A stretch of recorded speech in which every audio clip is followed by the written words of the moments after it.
Hey guys, what's up? This is Donovan from DBMTB. So today I'm going to be doing a bike check on my Cannondale Trigger 3 2016. I'm going to start from top, go to bottom. So I got my ESI chunky grips and they feel really great, amazing on the trail. I have my SLX Shimano brakes with the SLX shifters, the SLX Decor shifters actually. And then I have mineral brake oil, Cannondale C3 bars, Cannondale spacers, Cannondale right here, everywhere pretty much Cannondale, Fox 34 performance shocks, Maxxis Minion, DHFs, skin sidewall, 27.5 inch, 2.3 wide.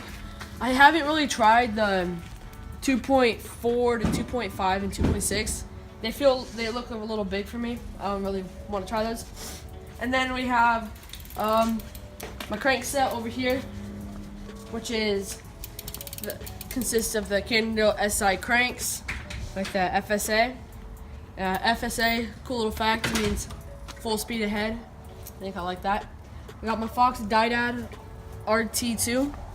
Has elevate, 95 millimeters of travel, flow, 160, really awesome. Profile design, cup holder, just a little tune band to hold my tube.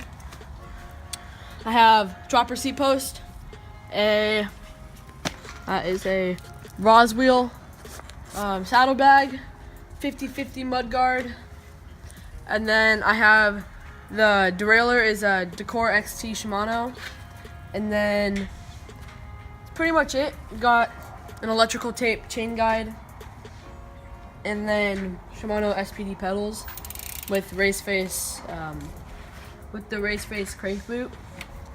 And yeah, thank you for watching. Hope you enjoy. Please like and subscribe.